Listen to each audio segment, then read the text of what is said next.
7 Habits of Highly Effective People Summary. The 7 Habits of Highly Effective People by Stephen R. Covey is a self-improvement book.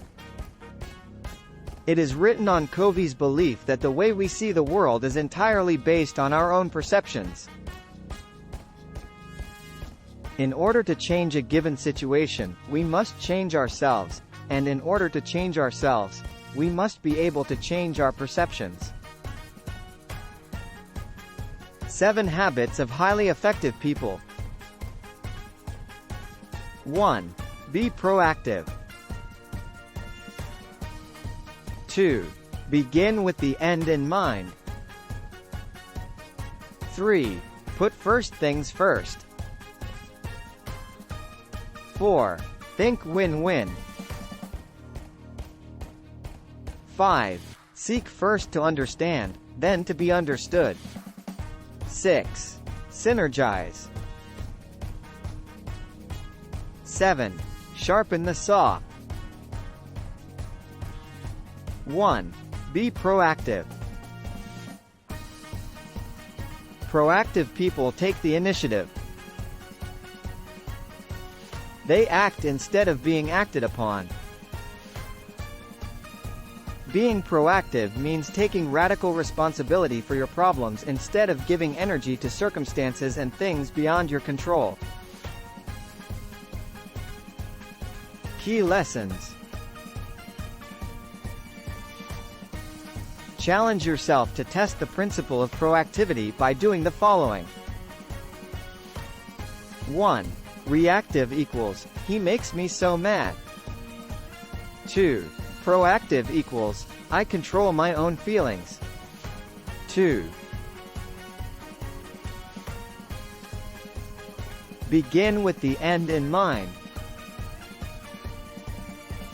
Covey invites us to imagine our funeral. How do you want to be remembered? What would you like your friends and family to say about you? Beginning with the end in mind means clarifying our goals and values to guide our actions. Key lessons. Challenge yourself to test the principle of beginning with the end in mind by doing the following. Break down different roles in your life and list 5 goals for each. This can include personal, professional, and community roles. Define what scares you. Public speaking? Critical feedback after writing a book? Write down the worst-case scenario for your biggest fear, then visualize how you'll handle this situation. Finally, write down exactly how you'll handle it. 3.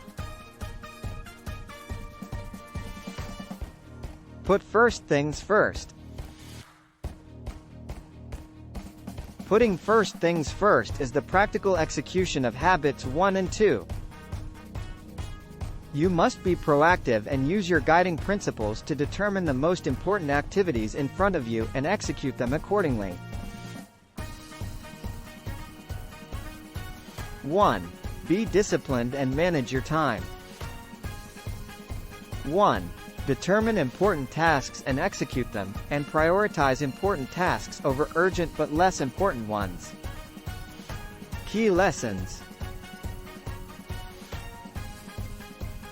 Here are some ways you can practice putting first things first. Identify a Quadrant 2 activity you've been neglecting. Write it down and commit to implementing it. Create your time management matrix to start prioritizing. Estimate how much time you spend in each quadrant. Then log your time over 3 days. How accurate was your estimate? How much time did you spend in Quadrant 2, the most important quadrant? 4. Think win-win. You should seek mutually beneficial outcomes in all your interactions. Covey explains that there are 6 paradigms of human interaction. 1.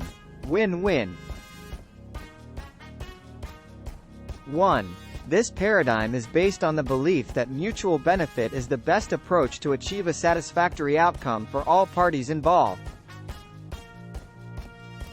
2. Win-lose. 2. This paradigm is based on the belief that one person's gain is another person's loss.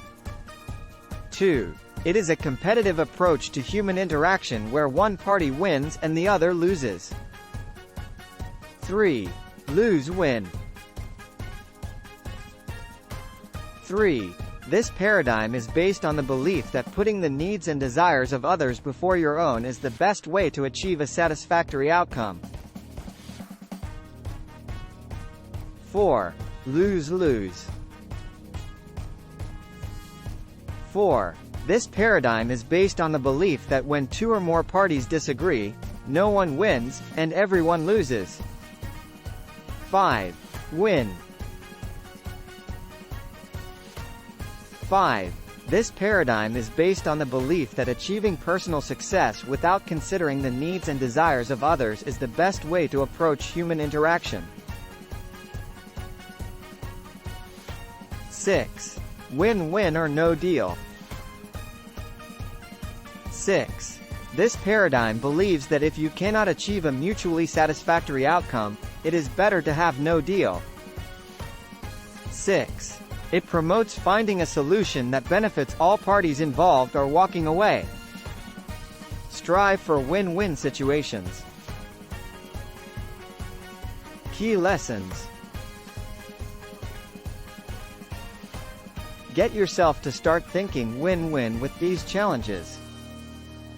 Consider an upcoming interaction where you'll attempt to reach an agreement or solution. Write down a list of what the other person is looking for and consider how you can meet those needs. Identify 3 important relationships in your life and consider their balance. Do you give more than you take? Write down 10 ways to give more than you take in each relationship. Identify your interaction tendencies and how they affect others. Are they win-lose? Can you identify the source of that approach? Determine whether or not your approach serves you well in your relationships. 5. Seek first to understand, then to be understood. Habit 5 means that you must listen actively and empathetically before communicating your own views. Listen with the intent to understand, not to respond. In doing so, you can cultivate trust and respect with others. Key lessons.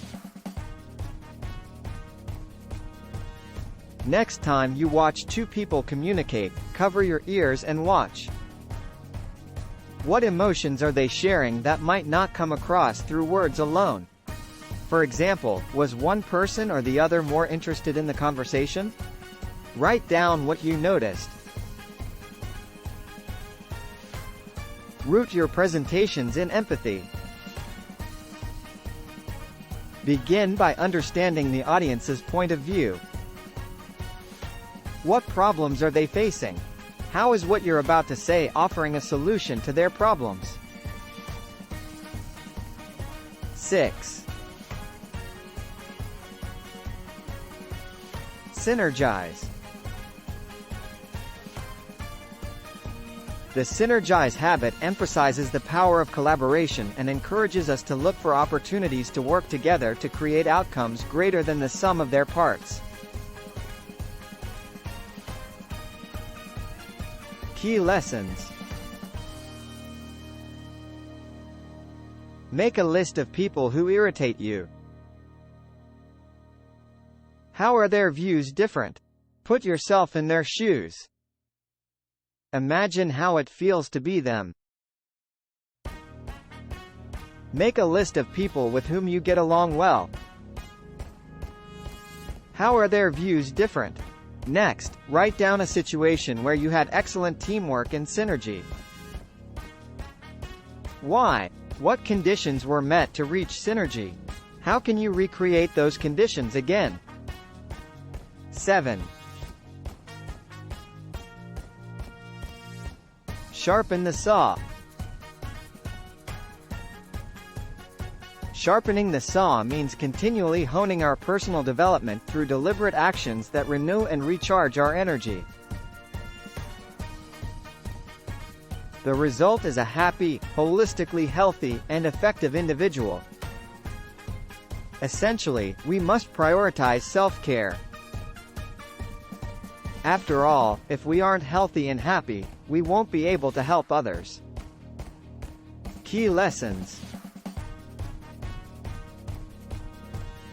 List renewal activities you enjoy and sort them according to the above categories. Make it a goal to do one renewal activity from each category per week. Identify the essential areas of renewal for your personality.